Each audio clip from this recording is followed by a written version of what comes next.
Hello, I'm Kyle, and I'm going to tell you about some of the things I learned about in the 1980s. All right, so Reagan was basically a superstar during the 1980s. He was probably the single most popular president probably ever.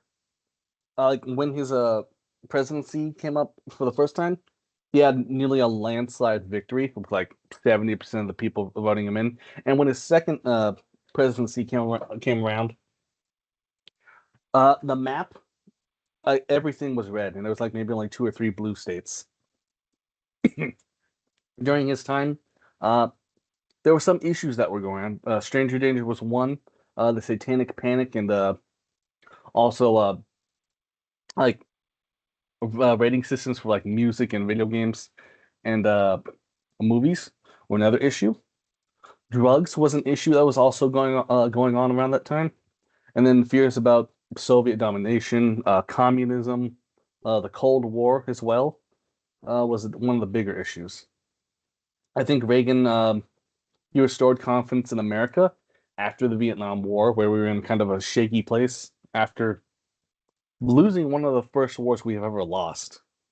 I think he put more pride back into America. Uh, basically,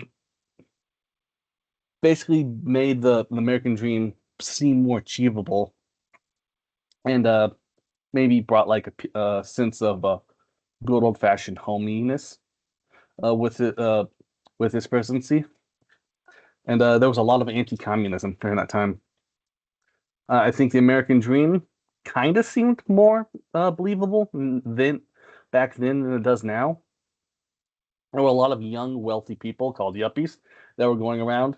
Uh, they were young adults. They were had a lot of self-worth. They were driven by money than a social value. They wanted to climb up the so not the social ladder, the business ladder, get better jobs, get better money. Materialism was very in with them, and having lots of money and being luxury and greedy was kind of seen as a market quality and was good during that time. It meant you were successful.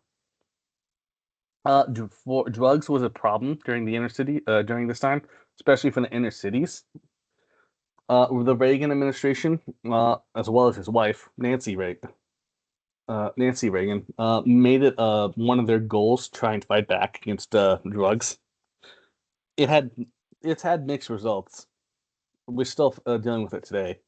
But one of the things they made was PSAs and after school specials to talk about drugs and other issues that young adults didn't have someone else to talk about.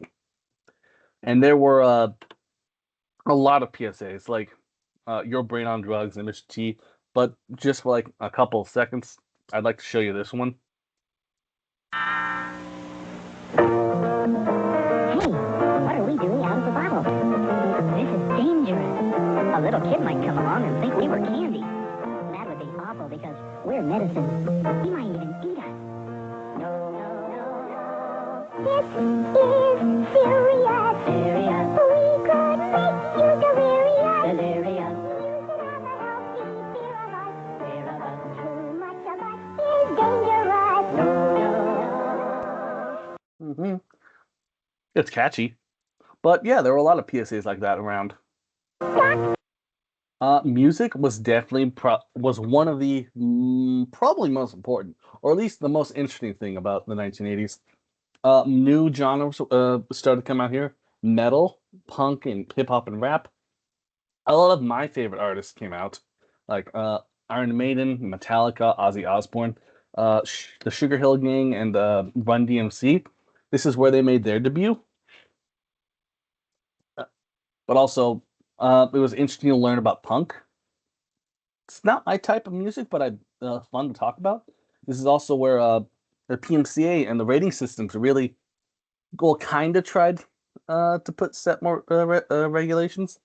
They tried and failed, but also succeeded. We have the ESRB rating system now, but the PMCA rating system it didn't really block children. It actually kind of encouraged them to start buying these albums and comics and movies and music videos because it was kind of like, hey, your parents don't like this. Buy us. We're cool. We're hip. But that was interesting to learn about.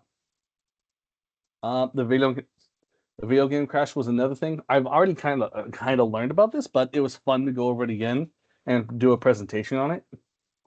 Uh, Interesting to see how the whole thing went from arcades were in their golden age, and then Atari and like the first video game consoles started to come along, and then there was a massive flood of really crappy games that tanked the whole industry, and then Nintendo kind of rose up from the ashes of the whole of Atari and all the other video games, and basically kind of paved the way for modern day games.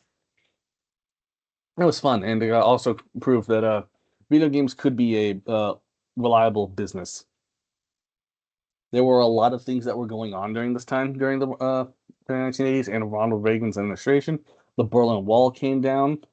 Uh, Communism kind of took a kind of lowered with like the collapse of the Soviet Union, but then China and Vietnam still had to deal with that. There was also Tiananmen Square, which happened, which was a big event, and also the Challenger's space explosion. And for the interview, I interviewed my mom. So I asked her where she lived during the 1980s and how old she was. She lived here in Mesa, Arizona, and she was 11 at the start of the 1980s and 21 at the end at 1990. Some of the memories and social events that she remembered were Ronald Reagan's presidency and the fall of the Berlin Wall.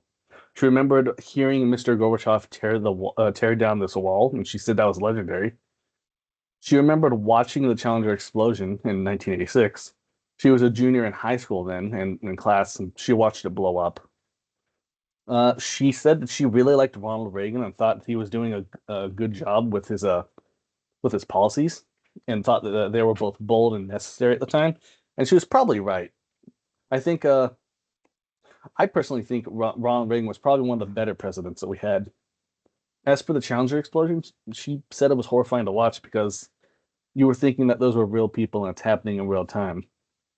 She was also really sad about that because she was a space nerd and she knew that it was going to really put a dent in the space program. As for memories, she remembered watching MTV and seeing Video Killed the Radio Star by the Buggles. In fact, she showed me that, and that was enough for me to buy it because I liked it. She said that a lot of things were different. Everyone listened to the radio. People had their favorite radio stations. I think they were a lot bigger back then. The music from the 80s was fantastic. I mean, it's still relevant to this day. I agree with that. I also still think disco is still relevant because it's catchy. And she said that clothes back then were very loud and bright, and women had big hair. I think some men did too, like maybe with mullets.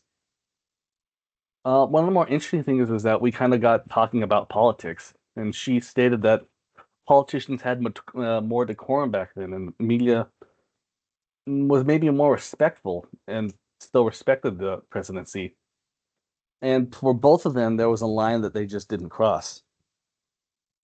Uh, it's probably for like the next couple parts. It's probably nostalgia, uh, and she's kind of admitted it. But there was obvious less vitriol back then, and everything felt simpler. There wasn't a lot of social media or cell phone. There wasn't any social media or cell phones. And if you wanted to talk to someone, you either had to go up to them or call them on a house phone. And the only really big screens you'd be staring at would either be a movie theater or a television. She thought it felt kind of more hopeful back then, and maybe she's right. But I really enjoyed this class. I thought Reagan was a really good president. He was super important. It was cool to see video games, how they kind of started and progressed through the 1980s. MTV and all the music and videos that were being made was interesting. I'm glad this is when metal became something because it's probably one of my favorite genres.